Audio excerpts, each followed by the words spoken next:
5 minutos presento a Chus. A ver, boa tarde.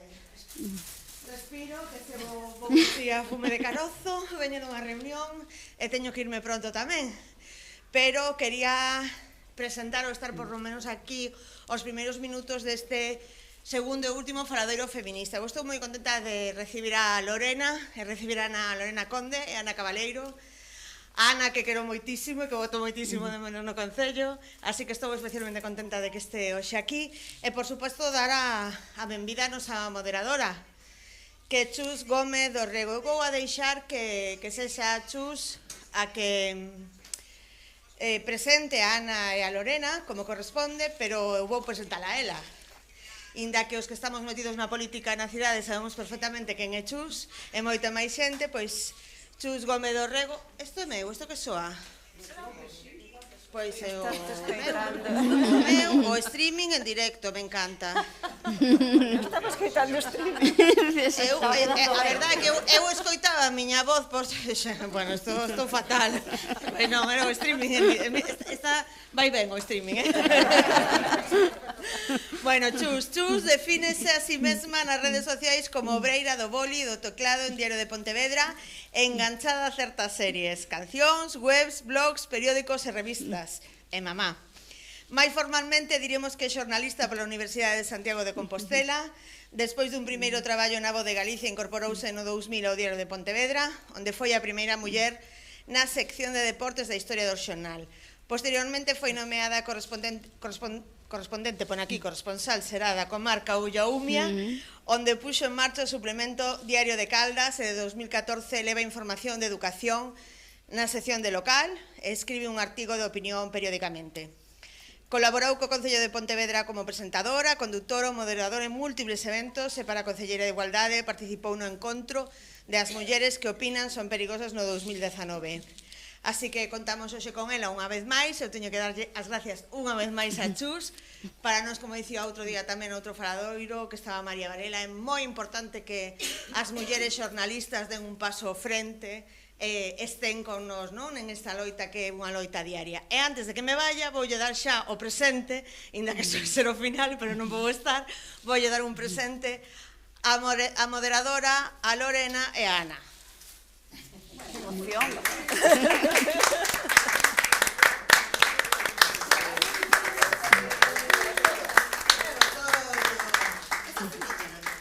Sí. Gracias. Mira que venga caído. Gracias. Que ben para hoxe. Que ben, sí. Moi ben. Cosas maravillosas. Tesouros. Moitas grazas. Son de Concello. Para min. Moitas gracias. Moitas gracias. Ha sido a gusto, Sí. Moi ben. Vamos a poñer por aquí.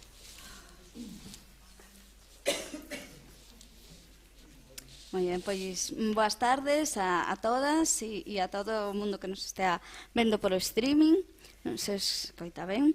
Pois estamos aquí neste faladoiro feminista que hoxe abordará a literatura.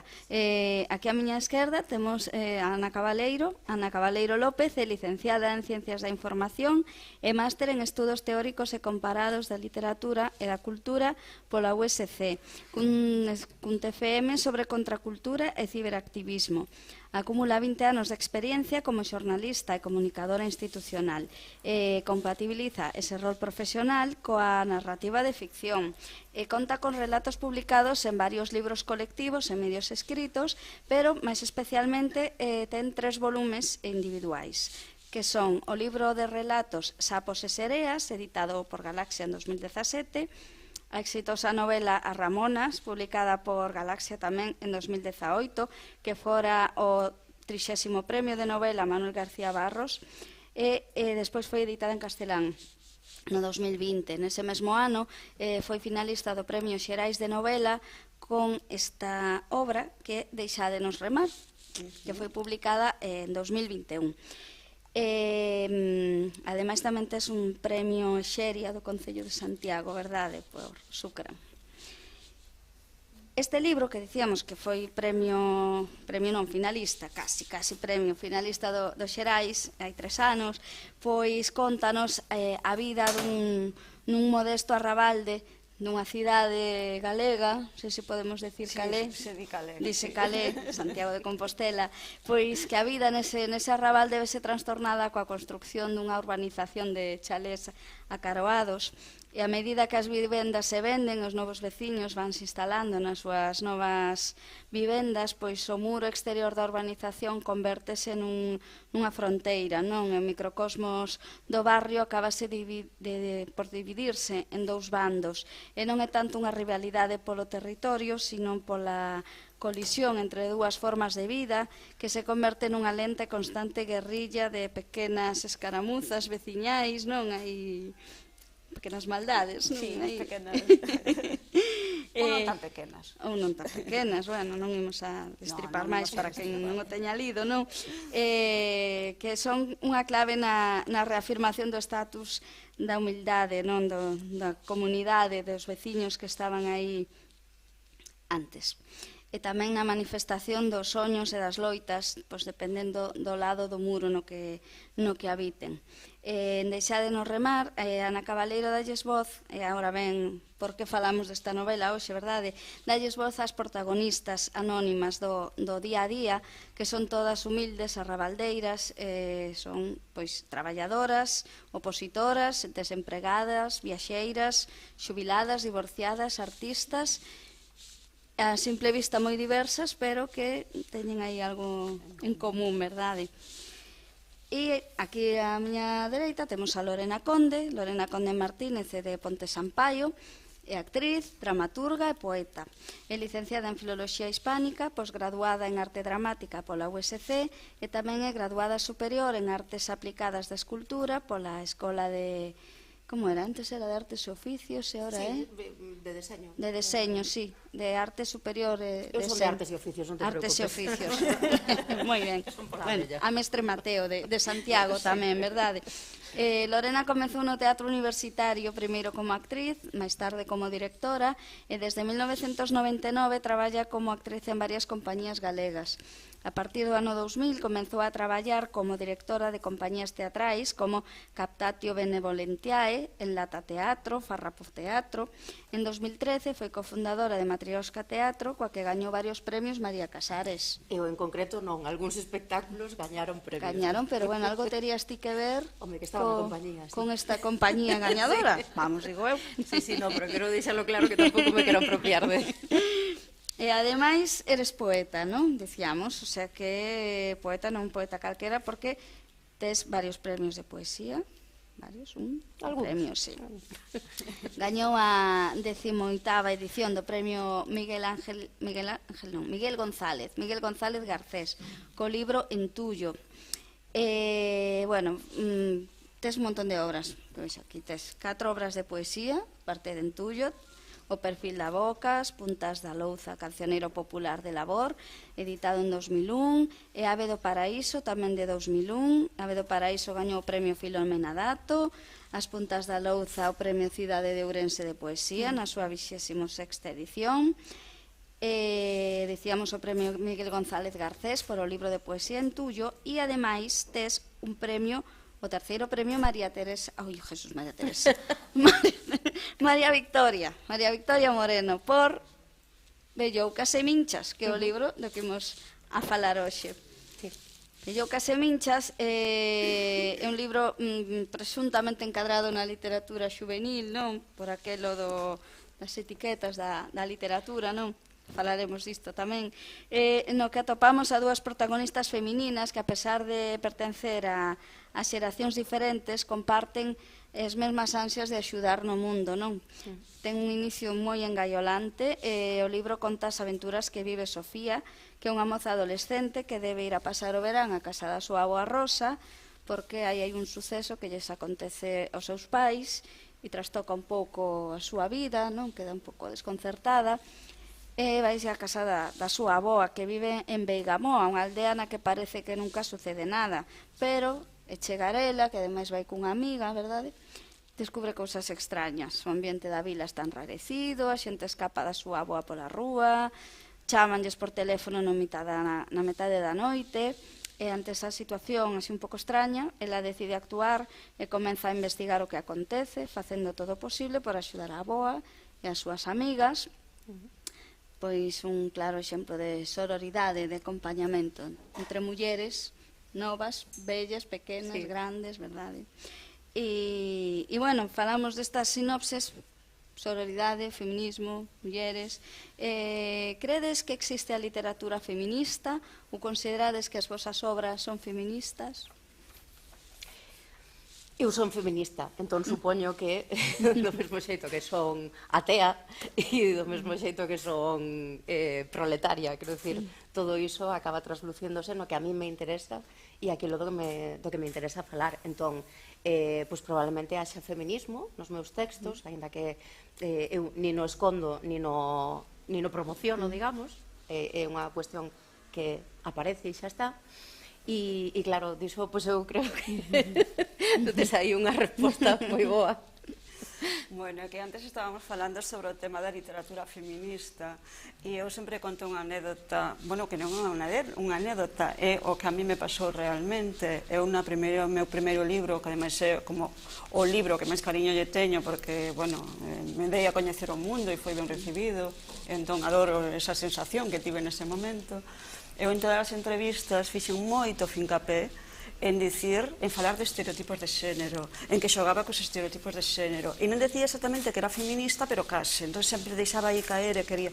E despois dei-me conta de que eu mesma me estaba metendo nun queixón, que se me estaba considerando que escribía un determinado tipo de literatura, eu me puxe unha etiqueta a min mesma, e eu realmente o que quero é que se me valore porque fago literatura, que se me critique a obra con parámetros literarios, non con parámetros de se son boa ou mala feminista ou que fago ou que non fago cos temas que escollo. Entón, esa etiqueta é moi perigosa. Me encantou a túa resposta porque efectivamente son tan feminista como proletaria como atea. Entón, ninguén che di, esta é unha obra atea. Por entón tamén vos digo, se falamos de literatura feminista, igual hai que falar de literatura patriarcal, non? Entón, se poñemos unha etiqueta para unha cousa, eu defendo que se poña unha etiqueta para outra cousa. O que pasa é que non me atrevo a poñer esas etiquetas, tamén o confeso. Eu igual sí, porque hai algunhas cosas que están bastante claras. A estas alturas, ademais, a min, eu teño unha militancia, e iso si é intencionado, en ler sobre todo textos de mulleres, dende un tempo acá, porque me din conta de que toda a miña formación académica está chea de textos de homes, pero moi poucas mulleres aparecían polo medio e a veces eran como anécdotas, non? Como unha xema que aparecía no medio do ermo, non había mulleres que escribisen, non? Entón chegou un momento en que me interesou primeiro o mecanismo polo que a min non me chegaban tantas referencias femininas como masculinas, e logo empecé a pensar tamén na narrativa de homes, en como narran os homes e como debuxan as figuras femininas e cales son as tramas, en que figura aparecen as mulleres, non? O servizo das tramas e tal. E agora sí que fago, leo de todo, cando teño tempo, teño unha pila aí esperando por min, pero sí que busco intencionadamente textos de mulleres, porque ademais é que me interesan, descubro que me interesan moito máis, que hai unha sensibilidade que non creo que sexa simplemente por ser mulleres, sino que hai unha sensibilidade máis aberta e máis desprexuizada, penso, que con moita da literatura de homes que li. Pero, bueno, non me nego a ler literatura de homes. Non, eu tampouco. Pero, bueno, ao fío do que ti estabas comentando, dos puntos de vista, non? Eu falo moito dos puntos de vista na narración, en como narramos as mulleres. Bueno, incluso os homes tamén. Tampouco quero decir que tamén hai exemplos positivos eu falo da ficción, sobre todo, porque eu creo que a ficción, entendida nun sentido moi amplo, desde a publicidade, o cinema, a literatura, incluso as artes plásticas, como o corpo da muller foi representado nas artes plásticas tradicionalmente, non, en séculos pasados, como obxecto de exposición, igual como unha paisaxe, vamos a decirlo así. Entón, eses puntos de vista a mí me interesan moito. Eu sempre poño un exemplo que acabou nun manifesto daqui dunha asociación feminista, que é o exemplo de como o libro máis poderoso de ficción, que non estou acabando as frases, é a Biblia, de todos os tempos, non? Entón, xa na Xénese, como se nos conta o papel de Eva? Entón, Eva é esa muller débil que sucumbiu ao pecado e foi tentada, e por o seu erro pagamos a humanidade inteira. Se contas así, o poder non o ten Eva, pero se contas que Eva quere explorar e sair do Edén e que tuvo que morder unha mazá para ser a primeira exploradora que coñecemos da historia e que foi o primeiro ser humano, sendo muller, o primeiro ser humano que ousou desafiar a un Deus, entón o poder está en Eva. Entón, non é tanto o tipo de literatura, senón o tipo de punto de vista e como queres narrar ti o mesmo feito, porque o feito é o mesmo. Entón, para min, iso é moi importante. E como mulleres feministas, bueno, xa comentabas máis ou menos como afecta esta perspectiva ao vosso traballo. Lorena, ti dicías que non escondes nin o proclamas, pero eres consciente cando escribes de que se nota? Non tanto cando escribo, cando escribo poesía ou narrativa, si cando escribo teatro interésame moito, porque pasa un pouco o que ti dicías coas artes plásticas, o corpo das mulleres e a realidade das mulleres no teatro foi sempre, eu teño a impresión de que foi sempre unha cousa como de adorno, ou como unha excusa, ou como algo, eu estou farta de ver espidos no teatro que son para disfrute dos espectadores. Gratuitos ou, quero dicir, cada quen monta os espectáculos como quere, non? Pero que están claramente aí para ser observados. Entón, a min interésame, por exemplo, no teatro, poñer corpos de mulleres espidas, pero que resulten molestos, non?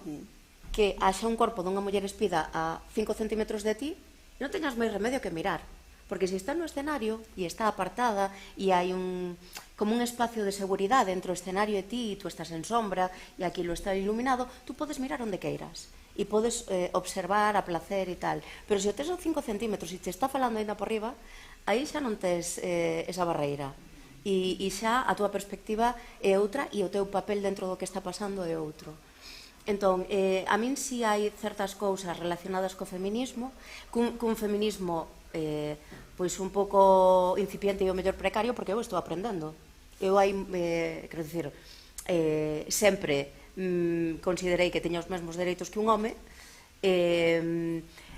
Houbo poucos espacios nos que me vise realmente violentada, claramente por ser muller, pero non se me oculta, o sea, parva non son, e sei que iso non é a condición xeral.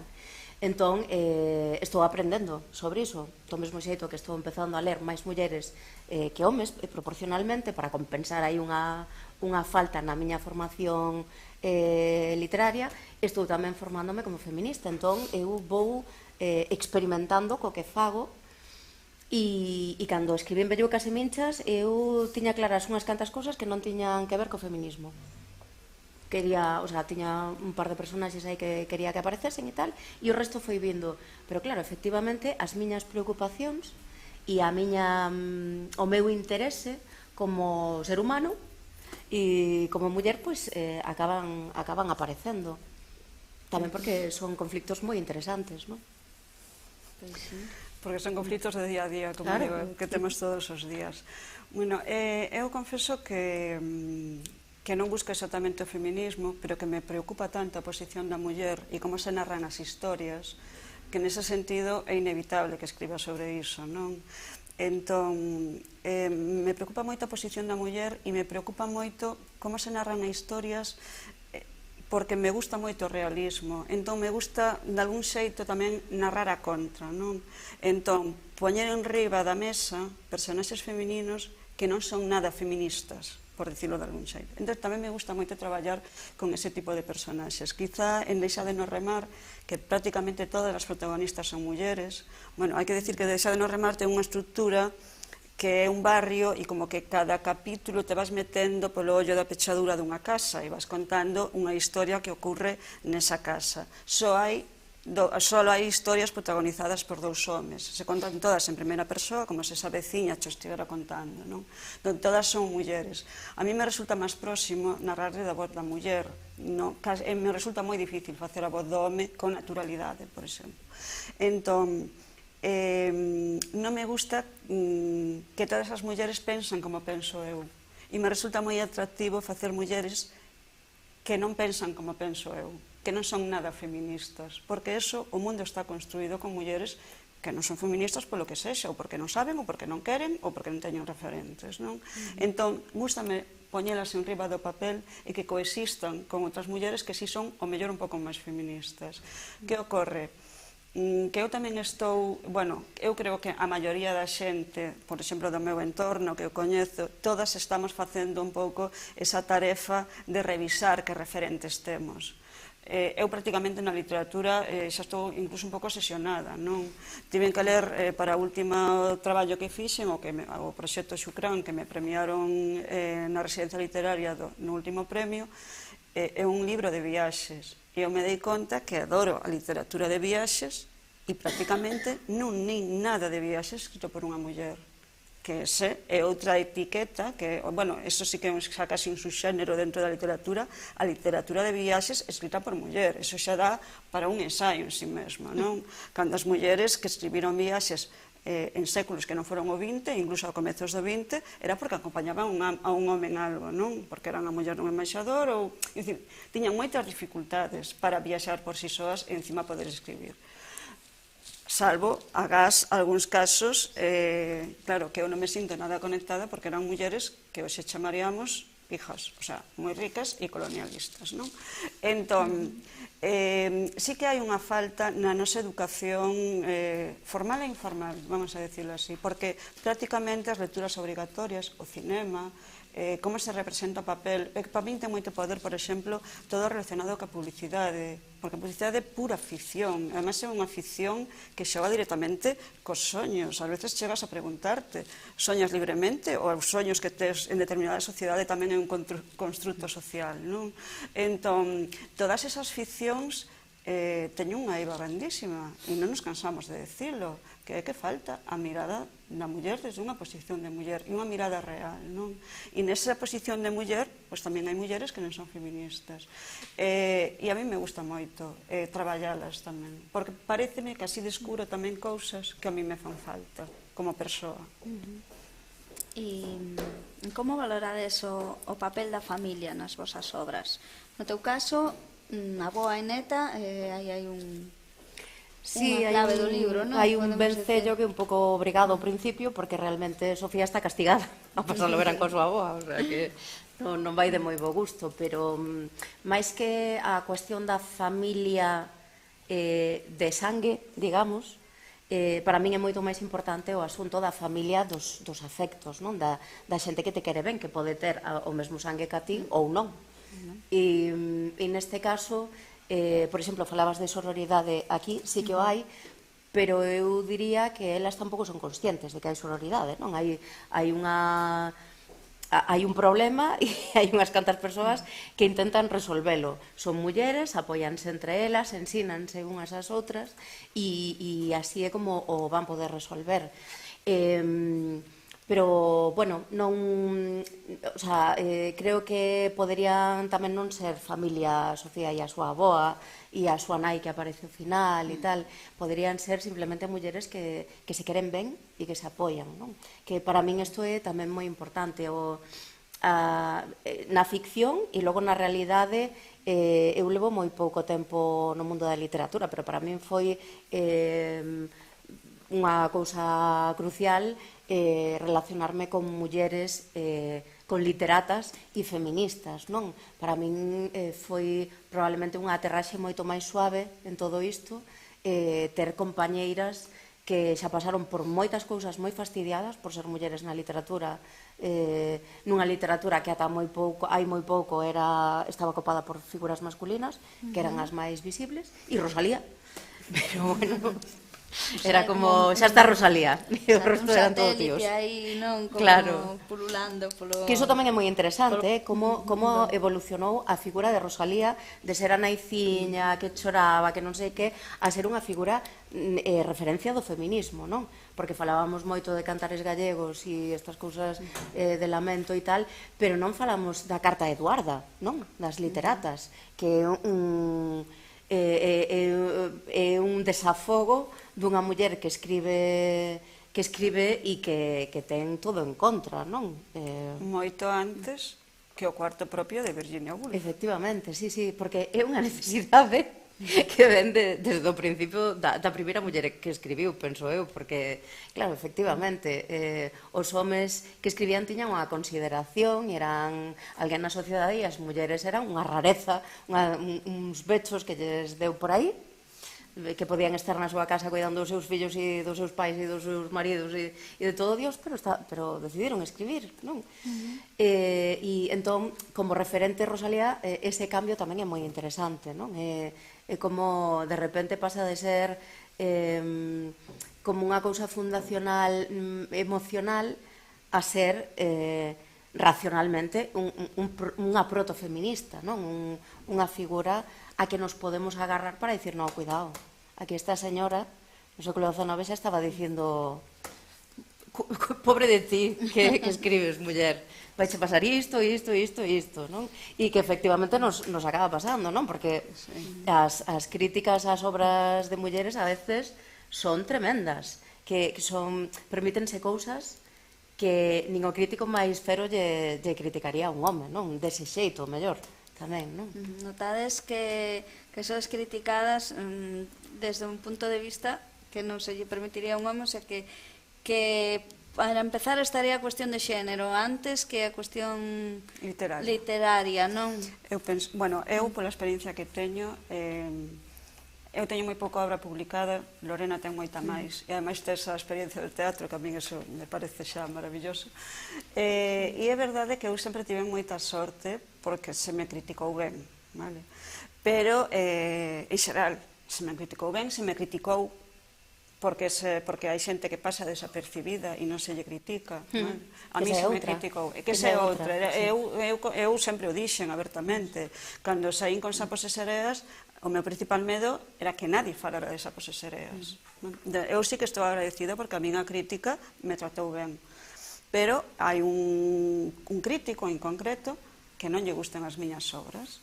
Entón, vos imaginadevos isto ao revés.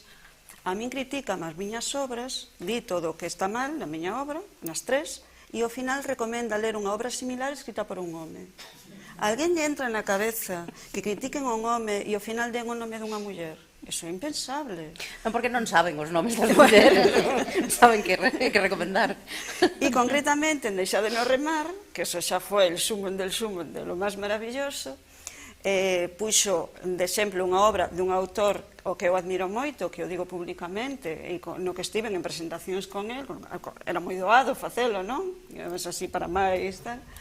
E está tan mal escrito Deixádenos remar, según ese crítico, que parece, atención, literatura juvenil. E esta é outra máis. E esta é outra máis. Estamos acumulando temas. Sí. E entón, falando de etiquetas, incluso as etiquetas teñen valor para os homes, non quere decir, bueno, para os homes non, perdón, non quixen decir para os homes, decir, para determinadas visións heteropatriarcais, vamos a chamarlle así. Non vamos a meter a todos no mesmo. Non todos os homes. Bueno, eu teño exemplos positivos, e vou a falar dunha cousa moi recente. Eu vin Matria, vale? Entón, se non a vistes, por favor, ide a ver. Eu cando saín, o primeiro que pensei cando saín dese cine, porque de Matria non se sae, quedache dentro para sempre, o sea, para min foi unha pasada, eu digo abertamente, as miñas felicitacións a todo o equipo, eu dixen, non me podo creer, a mí eu non sei nada desta película, e digo que o guionista é unha muller, e non é unha muller, é un home, o sea, que tamén hai exemplos positivos, de como hai esforzos por entrar na psicoloxía dunha persoa, e, según sexa esa persoa, neste caso, con un rol de xénero muller, comprender esa psicoloxía e narrar a través desa visión. Claro, que pasa que ter que facer esta salvedade falle un pouco o xogo patriarcado, non? Porque este asunto de as mulleres feministas odian os homes. Non odiamos os homes, non pensamos que non saiban escribir, non pensamos que non saiban facer cine, pensamos que en xeral hai un pensamento machista que moitas mulleres tamén temos e algunhas estamos intentando sacárnoslo de enriba e outras non, e xa chegarán, espero, e hai outra visión máis humanista. O feminismo é un humanismo, ao fin e ao cabo, entón non é que pensemos que iso non se pode facer, nos estamos loitando porque pensamos que se pode facer. Pódese chegar aí, pódese chegar a un momento no que haxe unha película que te remova e que dea igual a escribiu. Pero eu xa teño tan marcada esa situación na miña mente, igual que cando te critica un home. Cando a crítica fai un home a unha muller, te sube oficialmente. Se a crítica che fai unha muller é que somos auroras. Entón, amigo, é que a miña eso me molesta moito. Por eso, estamos sempre nunha posición que parece que nos situemos onde sempre hai unha trampa que nos acaba atrapando, non? Entón, para min ten máis, bueno, non vou dicir máis, a min ten valor todas as críticas, pero é que ata nese punto a voz autorizada, claro. Autorizada se move nun contexto patriarcal. Sí, claro. Falabas da crítica feroz dese... Esa crítica feroz, estou nos coleccionando. Mira. Crees que unha muller sería capaz de facer algo así con un home ou con unha muller? Eu creo que as mulleres e os homes podemos criticar ferozmente sin ningún tipo de problema. E incluso o tipo de persoa que sexas. Eu, nun momento malo, podo cometer a mellor burrada e tardar 8 anos en arrepentirme, por exemplo. Eso depende tamén da túa personalidade. O que a mí me extrañaría sería que fora ao revés, que para criticar a un home poñer de exemplo de boa lectura unha muller. Eso é o que eu aínda non vin, pero sí o vin ao revés. Porque depois eu investiguei, se só me pasaba a min, no mal que escribo, ou se poñían máis exemplos. E se poñían máis exemplos, máis mulleres que escribían mal e se recomendaban obra similar, pero ben escrita por un home. Entón, bueno, é moi interesante tamén. Sí, sobre todo que hai como unha etiqueta, pero unha etiqueta como de elegancia, non? Cando se critica a obra dun home, pois búscase que esa crítica non poida ser cuestionada, non? Cando se critica a obra dunha muller, pois moitas veces os argumentos son así igual de pedestres que ese, non? É tan malo que parece literatura juvenil. Que estamos facendo, non? Que literatura juvenil pensa esta persoa que se está escribindo? Que hai no mundo en xeral. Claro, que hai no mundo. E sobre todo, de onde ven todo este descrédito? Non? O descrédito de escribir sendo muller e o descrédito, ademais, escribir unha cousa que pode ser lido por xente de determinada idade, non? Quen me dera. Quen me dera que me leran nos coles, entende? Sí, vamos preguntar se creades que a literatura juvenil estaba suficientemente valorada, igual que a infantil. Hai quen pensa que son xéneros menores, que ese lectorado non ten a suficiente categoría ou nivel para... Como eu non son escritora de juvenil, vou ter a osadía de contestar eu primeiro para deixarlle o espazo a Lorena despois.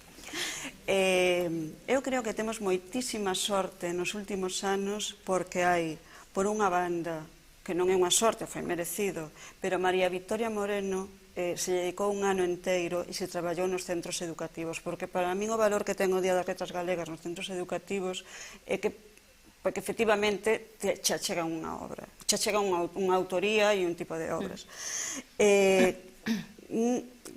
Foi como unha gran achega e unha gran valorización do que é a literatura juvenil, porque realmente non se di en aberto, sempre se di que ten o mesmo valor, pero despois non se actúa eu non vexo tantas críticas. É dicir, se lê máis, porque se lê nuns contextos que se lê máis masivamente, vamos a dicirles. Digo en galego, non en outro.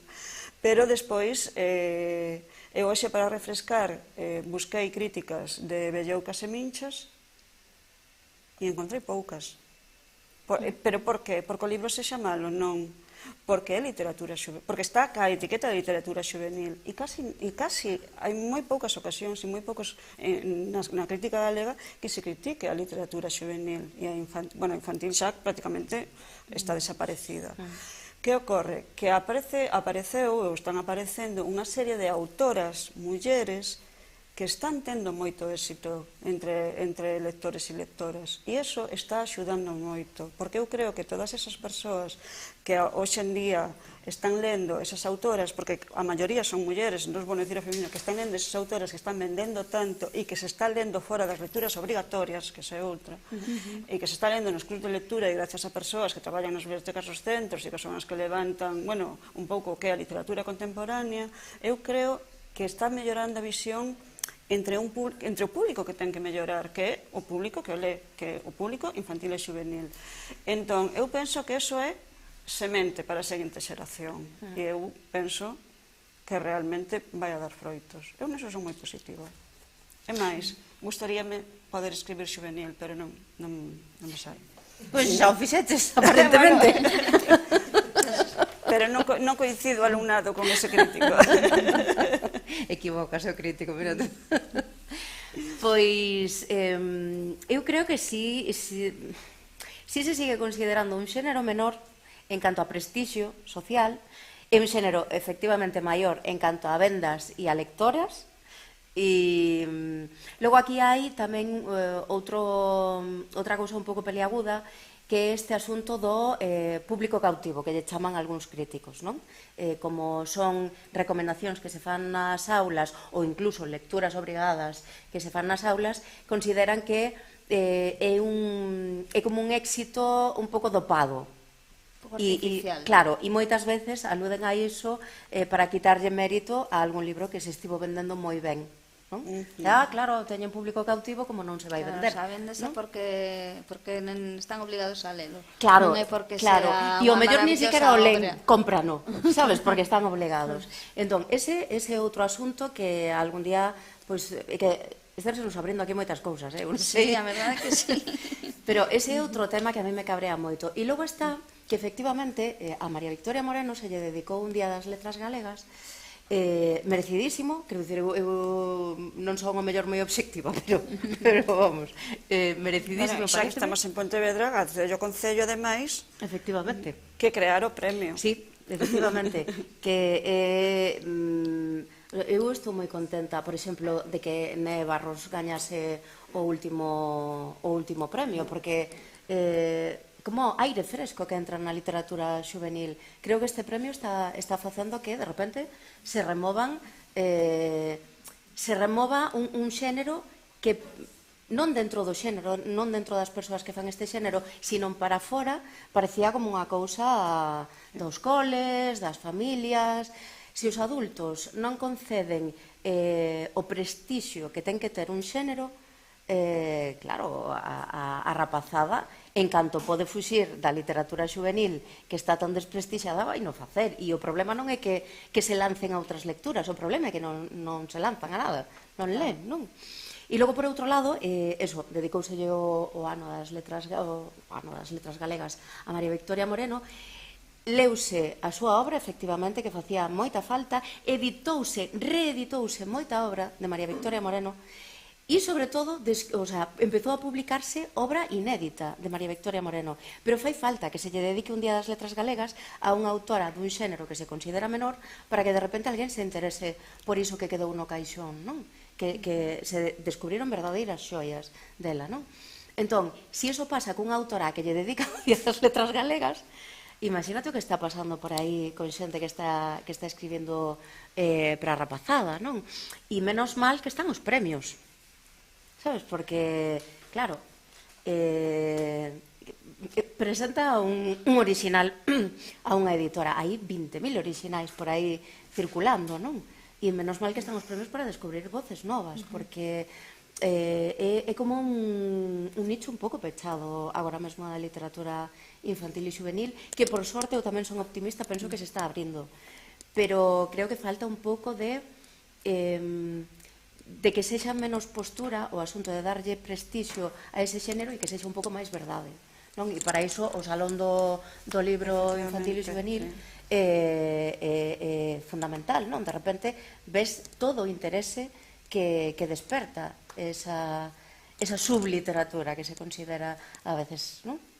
E non só para eso, rapaces, familias, e que quede claro, un pouco... sí, pasan a tarde, compra un poquinho e xa está, non, hai un verdadeiro interese. Hai xente que se preocupa moito polo que len os seus fillos e fillas, non? Que o escollen, que o revisan.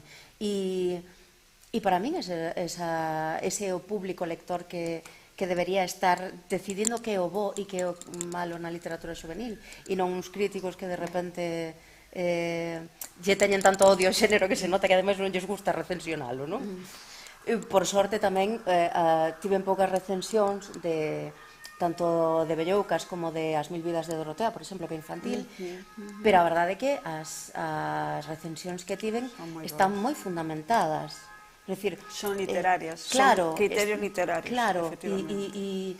e explican realmente o que esas persoas que fan a crítica leron no libro, non explica a posición do libro dentro dun xénero que non lle gusta moito a persoa que escribe, non?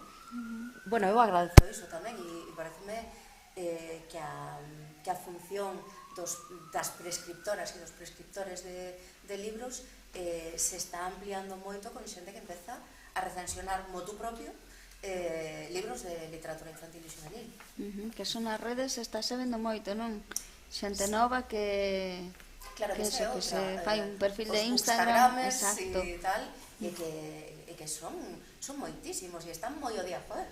Teño unhas lecturas que non están nin na miña pila de lecturas de hai anos que me poden caer en riba, sabes? Están lendo todo. E juvenil e non juvenil. Pois, o mellor, o futuro da crítica... Vai por aí. Falabades das letras galegas, bueno, o famoso elefante na habitación, non? Das mulleres no Día das Letras Galegas. Tivemos a María Victoria, tivemos a Xela Arias e... Cinco en 60 anos. máis. Non as hai.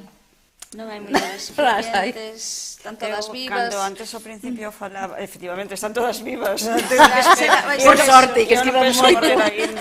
Vai ser eso. Entón, vamos a ver, eu antes falaba do famoso queixón no que me metín ao principio cando empecé, cando gañei o García Barros, bueno, aparte de tolear e todo eso, fui mirar a ver cantas mulleres había, eu era a terceira, en 30 anos. É que eu tuve que decir xa na primeira entrevista. E iso significa algo. Entón, a partir de agora empezamos a revisar máis como están os xurados conformados, que é algo que antes non se revisaba, non? E eu me sorprendín a min mesma unha vez dicindo, carai, pois un premio que lle deron a muller, xe, carai, díxeno eu, para revisar o patriarcado que leve. Sí que debe estar ben este libro, que eran todos estes homes e todos así un pouco maiores. E eu pensei no, e eu recoñecio, carai, pois non houve maneira de non premiar este libro. Como se eso tivese valor, porque eran todos señores e máis ou menos maiores, e todos moi ben considerados. Eu dei ese valor. Entón, eu son o espello do que está ocorrendo aí, non? Entón, eu agora sempre miro os xurados, cando vexo premiado ou a premiada, pero tamén miro sempre os xurados. E aínda non hai a paridade. Aínda non hai esa paridade. Entón, non sei absolutamente nada de como se move a Real Academia Galega. Non sei absolutamente nada, entón eu non podo opinar de como se fan esas seleccións porque non o sigo, non o sei, non me informo e non estou nesa película e non me interesa moito, pero si me molesta que cando collemos a lista non aparezan mulleres, a mí sí que me molesta. Entón, cando hai aí esa, porque por moi cega que estés, acábalo vendo, non? Cando hai aí ese final de que está entre dúas persoas ou só un home dunha muller, dis, xa lle deron ano pasado, dúas seguidas, e esa posición mental témola, non? Entón, eso é por algo, cando dis, es que non, yo van dar, por que? Porque xa partes de que o contexto é patriarcal e que non vai a ocurrir. Entón, eu creo que ese contexto tan xenérico debería darnos vergoña que seguir existindo. O sea, como institución, habería que revisar aí algo, quizá, non?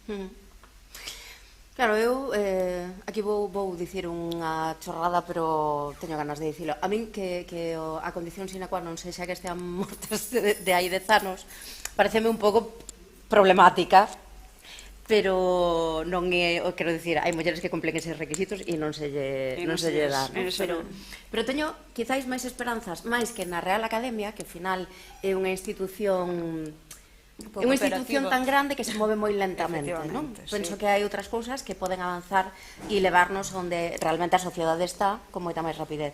E, por exemplo, o Día das Galegas nas Letras da SEGA pareceme unha alternativa. Primeiro, non teñen que estar mortas, poden celebrar a súa propia festa, que está guai, e logo demais que están como poñendo en valor non só a figura de cada ano, senón a todas as escritoras que están nesa mesma situación. Por exemplo, elas rescataron a figura de María Victoria Moreno despois da morte de María Victoria Moreno, botábamosla de menos as súas lectoras, as súas alumnas, e as editoriais, por lo visto, non, e non se volveu a traballar sobre a súa obra. E foi a Asociación de Crítica Literaria, bueno, a plataforma, porque non é unha asociación, a que lle dedicou o primeiro día das Galegas nas Letras a María Victoria Moreno aquí en Pontevedra, precisamente, non? E o que se fixo foi precisamente sacar os seus textos á rúa, compartilos, compartir... É moito máis de andar pola casa? Sí, porque se fai unha romaría, pero, oye, eu casi o agradezo máis que todos estes fastos que ao final, pois, son como unha cousa de Estado, pero non ten a oportunidade a persoa que se achega a esa autora de disfrutalo dun xeito como máis cotián, non? E penso que sí que hai outras alternativas que están reflotando esas figuras de mulleres que a Real Academia non atopa por algún motivo, pero que están aparecendo por todos lados. Só hai que rascar un poquinho nas redes, de feito, e atopalas. Filomena Dato. É dicir, Filomena Dato ten un premio, pero non ten un día das letras galegas. Xa que hai referentes, hai... Xa cales son os vosos referentes na literatura? Pois eu, como último ano, lín moitos señores, porque me estaba documentando, e de feito metín no último libro, que aínda non se publicou, moitas referencias femininas, que iba a dicir que me inventei non, porque esas referencias existían, pero que non eran exactamente de viaxes, porque foi como unha especie de... non sei, como de protesta interior que me saía a min. Entón dixen, pois vou facer un libro con referencias onde non saian homes. Despois non o fixen, porque había referencias moi boas que eu creo que merecían estar. Pero era un pouco como que é difícil socializarse, sobre todo os que xa temos unha idade, pensar para atrás e decir, pois eu lín nas miñas lecturas obrigatorias, que sorte tiven cando lín a fulana. Pois a min eso non me ocurriu. E todos os libros que a mí me impresionaron sendo adolescente e na primeira xuventude non había ningún de muller, pero ningún, eu teño que decir así. Entón, toda a literatura que despois eu tuve, bueno, é que cando escribín a Virginia Woolf, que eu sempre dixen Virginia Woolf, sinto que son así. Eu tamén, sigo dicindo, non vou a dicir Virginia Woolf, grazas. Entón, cando escribín a Virginia Woolf, tuve que ler a casi toda de golpe, porque me quedei alucinada. Entonces, ese tipo de cousas que despois parecen tan intrascendentes cando xa medraches e cando xa compras libros por ti mesma e cando vas á biblioteca libremente e tal, realmente é como desandar un camiño, non sei, non? É como que che dá pena non ter aproveitado ese camiño de outra maneira, pero non había ningunha orientación, porque eu penso que neso, aínda que hai moito camiño que camiñar, se tes un pouco de sorte, porque eu, por exemplo, no meu cole había profesoras e profesores moi implicados ca lectura e éramos toda xente do rural, nacida nos anos 70. Imaginadevos o traballo que dábamos, non? Pois intentar, claro, porque estábamos asilvestrados, como tiña que ser, que eu iso defendo, pero intentábamos que acogáramos un pouco, intentaban que acogáramos un pouco e que leramos algo, polo menos, non? E que intentáramos ir ao cine e que estuvéramos un pouco culturizadas e culturizados. Pero nunca nos orientaron con un enfoque de xénero, porque eso, é que de eso nin se falaba, eso era, non sei, unha entelequia. Entón, eu creo que agora, a sorte que tiven eu de ter un profesorado moi implicado, que teña a sorte de ter un profesorado implicado e con unha certa visión de xénero, ou con un certo interese, ou polo menos que teña unha pouco de apertura, pois ten unhas posibilidades, non? E ao mellor non ten que desandar tanto camiño. Un camiño sempre hai que desandar, non? Entón, os referentes, vou dicir referentas, pero é por unha cuestión de militancia, porque agora me toca, sempre tuven que decir homes, porque realmente eu lera moitos homes. Bueno, e sigo lendo, e me gustan, non vou a decir que renuncio a ningún tipo de literatura. Pero eu estou moi agradecida, por exemplo, a obras que a mí me impactaron e me fixeron soñar con conseguir ser escritora algún día. A mí, María Xosé Queizán, houve unha época pois que me gustou moitísimo e que me axudou moito tamén a pensar que tipo de escritora quería ser. Anxo Sumai, vou falar de persoas vivas. Anxo Sumai, a mí me apasiona Anxo Sumai como escribe, non? Miriam Ferradáns, non te vou dicir a ti porque eso é un pouco vergonzoso que te teño diante. Anxo Sumai, é unha pedreira.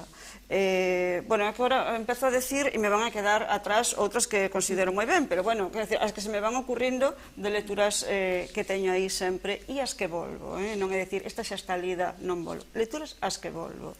E das que sempre queres seguir buscando cousas e encontrando cousas. E témolas aquí, ao ladiño, e é máis, van a todos os clubs de lectura a que se lles convida, toman café en calquera librería con calquera, quer dicir, que somos literatura de proximidade, e a literatura de proximidade realmente moi boa, de quitarse o sombreiro, e a prova está en que nos teñen que recoñecer de fora, pero tamén nos recoñecen desde fora, non só son os premios que hai no país, que hai moitos, efectivamente, pero tamén outros premios que se consideran moi bons porque son internacionais e aí compites con outras culturas e que tamén nos está levando xente galega. Entón, temos unha literatura que está nun momento maravilloso e oxalá sigamos tendo, eu son das que reivindica incluso os libros malos, é dicir, ten que haber literatura de todo, para todos os gustos, para todos os públicos, literatura de consumo rápido, é dicir, eu creo que somos unha cultura cunha identidade tan potente que temos cabida para todo tipo de literatura. Entón, eu nas referentes procuro sempre citar as miñas compañeiras, pero non é unha obriga porque son compañeiras, é que me gusta a literatura que fan e a defendo, e son capaz, se me poño, a facer unha exposición de media hora de calquera deses libros que eu cito, non? Entón, eu sí que creo que ese traballo que falabas ti, Lorena, ao principio, de intentar ampliar toda a túa visión feminina con lecturas, eu o tomo realmente moi en serio. E non me sae xa citar referentes que non sexan as nosas. Bueno, ao final van sair os mesmos nomes, supoño, porque temos unha visión moi semellante do asunto, non? Pero, bueno, sí, efectivamente, Eli Ríos, Emma Pedreira, Dios, agora atasco me verás. María Reimóndez, quero dicir, temos autoras moi grandes. Ledicia Costas, non? Que temos xente moi grande e efectivamente injusto porque quedan nomes atrás que deberían estar como de primeiriñas, non? Eu estou tamén como rescatando clásicas que no momento ninguén me mencionou, non? Mary Shelley, Wollstonecraft, non? A súa nai. Hai, bueno, Virginia Woolf, que como... Ahora di Virginia Woolf como a min, por favor. Woolf. Virginia. Hai moitísimo, primeiro, moitísimo que sachar para atrás, moitísimo que recuperar de atrás, e que ademais temos a inmensa sorte de que agora mesmo están escribindo unhas escritoras boísimas aquí, que ese é o asunto, non? E tamén unha apertura, a min gustame moito, quero decir, eu cando descubrín a Sara Mesa dixen, hostias, pero que, claro, esta é unha sensibilidade, perdón, que dixen un taco, e isto vai en streaming. Xa levas aí toda a tarde. Dixen uns cantos xa, non? Pois, xa non sei que estaba dicindo que Sara Mesa, que te quedaches aí. Que hai unha sensibilidade que coincide que de mulleres, pero creo que hai unha sensibilidade que trascende moito máis a anécdota do que contan os libros, que abre como desvela algo que ten unha cousa moi parecida ao poético, aínda que sexa narrativa, e a min iso interesa, me vino poucas veces na obra de homes, non?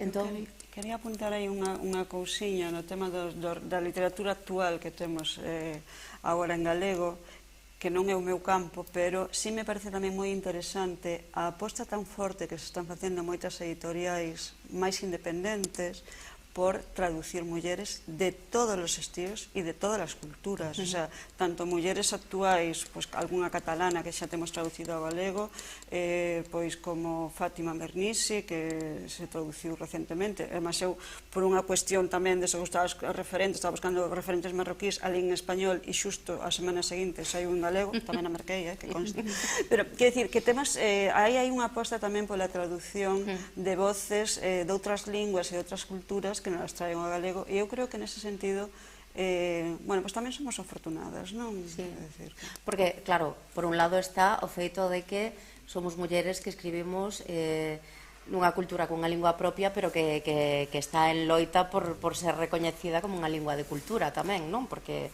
bueno, a min dame un pouco de medo como esta volta atrás que estamos tendo de e el gallego pa qué, non? A onde vas con el gallego? Entón, hai como un doble, quero dicir, a traducción é fundamental para facer país e para crear cultura en galego, e xa traducir a mulleres, o sea, é como dúas necesidades xuntas que nos están vindo moi ben, claro, para crear ese, como esa base de referencias, non? E conectarnos tamén con outras literaturas. E xa para rematar, falaba desas traduccións de mulleres de todo o mundo ao galego, e que hai das traducións das autoras galegas ao español, por exemplo, ou, bueno, a outros idiomas, non? Eu prefería que me traduciran a todos.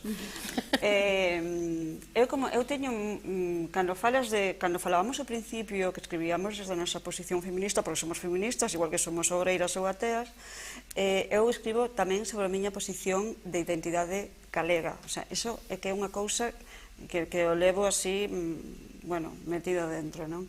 Entón, eu teño só a experiencia de que se traduciu unha das miñas obras con moitas dificultades, saiu en pandemia, o vou a dicir, non vendín un libro en español, e eu creo que a maioría e os que o leron, e o mellor hasta non entenderon a idiosincrasia galega. Eu vou a seguir como estou porque son así de ideas moi convencidas.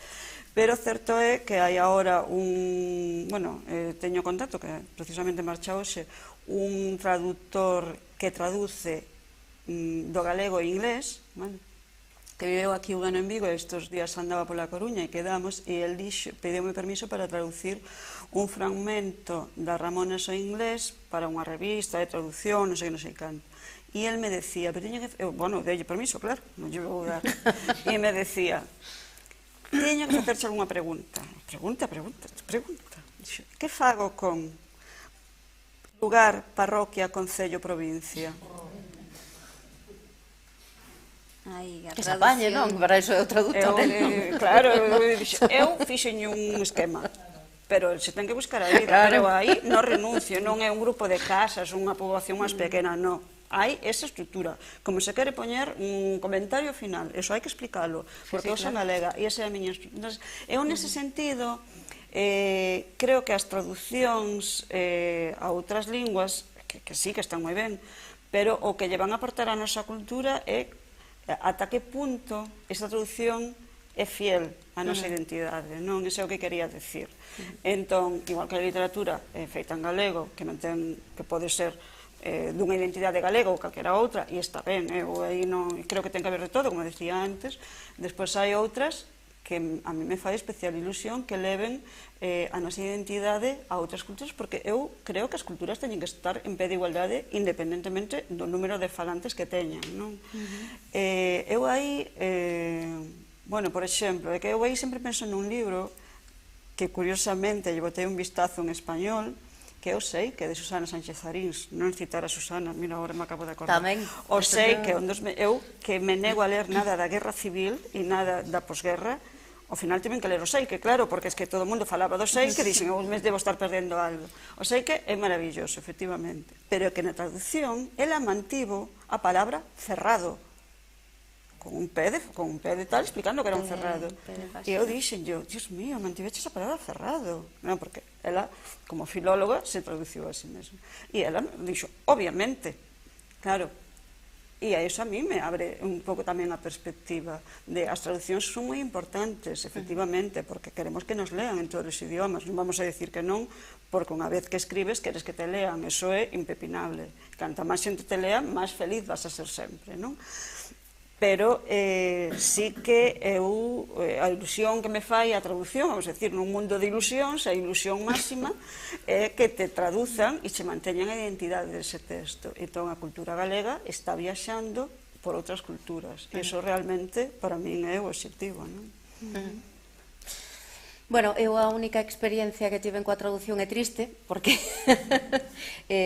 un día puxos en contacto comigo unha traductora que quería facer unha traducción de Ave do Paraíso ao catalán. Fixo unha traducción que ademais soa maravillosamente ben e a conciencia, o sea, falamos moito sobre, porque ademais traducir poesía como non sei como a xente se atreve a esas cosas, daríame así un pouco de medo. Fixo unha traducción maravillosa, pero non atopa unha editorial catalá que está interesada no texto, algunhas porque é un texto que ten premio e entón pois é un problema iso, outras porque, bueno, porque non é unha autora coñecida, porque polo que sexa, pero está tendo dificultades para atopar unha editora que o faga. Logo, por outro lado, teño isto como unha cousa aparte, pero ten relación. Eu teño a experiencia de ter ido fora de Galicia con textos de teatro escritos para unha compañía galega. Tiven a sorpresa maravillosa de que un director dun festival dunha feira bastante recoñecida quixese do prazer e da morte, e el mesmo dixo: bueno, esto es una feria para vender, entonces a mí, yo por mí vendríais en gallego, me encantaría, pero no vais a vender nada si venís en gallego.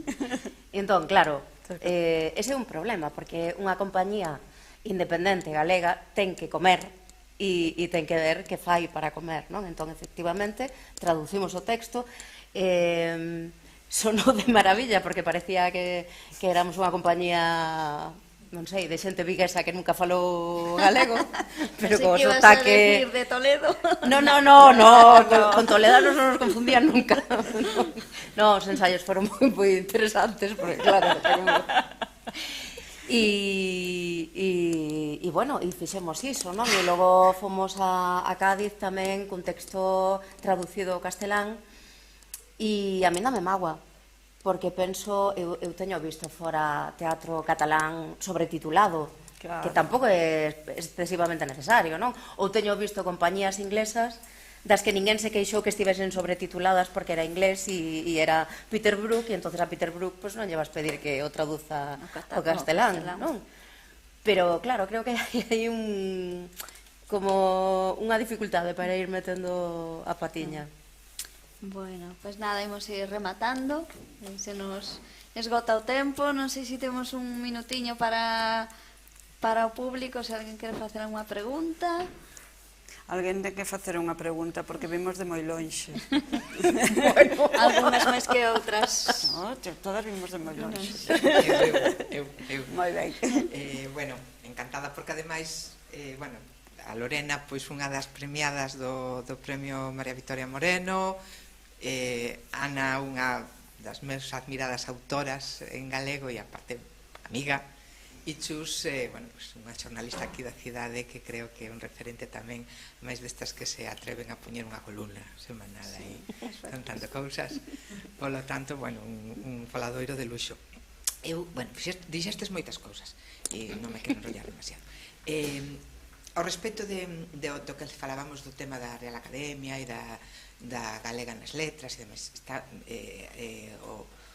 o evento que se organiza alrededor das da SEGA e tal, eu creo que é moi reivindicativo e moi necesario, pero eu non me conformo con que os señoros teñan todos os fastos pola Real Academia e nós teñamos que facer o sea, que eu a romería a prole, o sea, encantadísima e a tope, pero non podemos pensar que esa ten que ser non sustitúe unha cousa da outra, non, decir, estou de acordo. está moi ben e eu encantadísima de que se faga, e ademais me parece moi necesario, sobre todo para botar luz de los señoros que son os outros. Contracultura de toda a vida. Contracultura de toda a vida, efectivamente, me parece fundamental, pero para mover os marcos. Claro, Que claro. do outro lado se movan os marcos tamén, non? Para irlas atopando, porque eles non as atopan. Sí, bueno, entón aí hai unha son como nómina de clítoris. señoras. Claro. Enseñarlles un Pois pouco o que por atopen onde está. primeiro. Entón hai que darlles un planito tal, ¿no? Bueno, pues a mí me parece ben ese tema, pero despois hai unha cuestión que eu obrígome a ler, eu impóñome a min mesma que leo menos do que debera, do que me gustaría, pero non me dá la vida, obrígome a ler un libro en español e un libro en galego, decir, non porque queira ler en español, sino porque como hai tanto en español, se non me obrigo a ler algún en galego, ao final acabo escorada para outro lado. E obrígome a ler sempre, entre medias, un de muller. Sempre. E atópome ca situación de que non empatizo cos de home. Non sei por qué. Cada vez empatizo menos, incluso con xente consagrada, xente que me apetece ler e que teñen obras maravillosas. Solamente hai unha persona que empatizo, que é con Juan José Millás. Sí. Pois con ese autor sí que me parece que ten unha perspectiva moi feminista e enganchei moi ben con. Ahora, co resto dos homes, pois francamente, incluso os galegos, diría máis, os galegos peor en algúns aspectos. Polo menos o último que hai por aí. O último que hai por aí réxeme bastante. E xa si relés libros que eu, sí. cando fago relecturas, xa fago poucas, de libros que me pareceron moi bons cando era adolescente ou cando era máis nova, e que eu agora xa non vexo as cousas do mesmo xeito. A min había cousas que antes me pasaban así desapercibidas debaixo do radar e agora é como unha bofetada. É un gran exercicio de desandar que falaba eu. É un dos mellores exercicios. Pero pasa con libros, con filmes tamén, non? Con a mirada dos filmes, con aqueles grandes anuncios que lembramos de pequenas, é dicir, pasa con ese tipo de cousiñas. E ao respeito do tema da literatura menor, bueno, de que si do público cautivo e destas cousas, eu non sei se é verdad, pero Javier Marías non iba por as librerías comprando os seus libros. Non che sei. Creo que se decía que Javier Marías iba por as librerías. Bueno, porque podía, porque o que quixera me dá entrando. Creo que sí, creo que iba mercando os seus libros para disparar as vendas e así, o sea, alguén que tiña librerías. Eso poden facer os herdeiros, pero as que non somos herdeiras, bueno, que temos unha herdanza moito maior, pero que non é en pesetas, pois... Entón, mira, aquí hai pa todo, o sea, que ao final as cousas moitas veces para sacar os números. E despois o que, por exemplo, hai grandes autoras como Marilar Alexandre, como Ledicia, como Fina Casal de Rei, que son, bueno, xa en infantil e en juvenil, e, bueno, a Marilar ten de todo, non? Quizás o mellor é que teñen tamén, teñen ese, polo menos Ledicia ten como un enganche ca xente moza dunha forma moi especial, porque lle gusta o tema todo este dos videoxogos e todo este tema das redes e tal, está aí moi metida e o mellor por aí engancha moi ben, é moi extraño. E o tema das traduccións eu creo que son necesarias, é moi importante, porque o que diste hai que comer, e o mercado, como se traducen ao inglés. Non, eu estou de acordo en que o idioma que queiran traducir calquera cousa miña. Aí está, o que me pareceu triste foi ter que facer eu a miña propia traducción, porque un espectáculo podería ser entendido perfectamente en galego, sobretitulado, como se fai con outros espectáculos que veñen noutras linguas, non? Traes unha compañía africana e todo o mundo quere ver unha compañía africana porque, bueno, non veñen moitas e tal, e non pasa nada porque estea sobretitulado. Vai unha compañía galega e hai que traducirlo. Sí, pero sempre o romanticismo exótico de ver un tal... Sí, nos nin somos exóticas, nin somos da periferia, hecho que hai. E xa por último, o tema da sororidade, o que falabas ao principio cando chegaba, efectivamente a nos se nos exixe ser sororas de alguna maneira, non? Case como que se nos incita, que temos que ser sororas, temos que apoyarnos, temos tal. E está mal, porque se hai que criticar a unha muller, pois hai que criticala, pois aí si te ve, non hai ningún problema. Pero coidado, que hai unha cosa que é a irmandade masculina, que é interclase, interxeneracional, interideolóxica, intertodo, Chamase patriarcado. bueno, tamén, pero no, cuidado, que o patriarcado Porque nós tamén non consentimos, quero decir, que estamos nese sistema e non acabamos tampouco de baixalo. Non é unha cuestión só unha irmandade de homes, senón que nós temos unha parte, por moito que nos fastide, que ainda que non a damos desandado de todo. Claro que nos consentimos, por suposto. Bueno, non quero dicir que sea a nosa responsabilidade, pero está aí, aí hai un disparadero que non sei por que cando que É saltan. unha cuestión de supervivencia, non? Quen ten os privilexios alíase con quen tamén ten os mesmos privilexios para que non se perdan. Nos, como non nos temos, pues, tamén nos aliamos entre nós para conseguir algún. E o tema da literatura menor, xa isto de que, bueno, poesía, juvenil, infantil, como literatura, hai unha literatura, bueno, hai algo que se considera que é menor que a BD, que últimamente está disparándose, e curiosamente chea de homes tamén. O sea que aí tamén temos que dar unha voltiña a esa parte. Pero é curioso, porque os premios de BD que eu controlo últimamente os ganes son as mulleres. Pois eu teño unha experiencia con iso. Por aí volvemos a que os premios están sendo unha parte moi importante para que haxa voces femininas que saian adiante, porque senón a ver como metes o... Bueno, pois nada. Pensei que iba a decir. Vale. Bueno, aplaudir.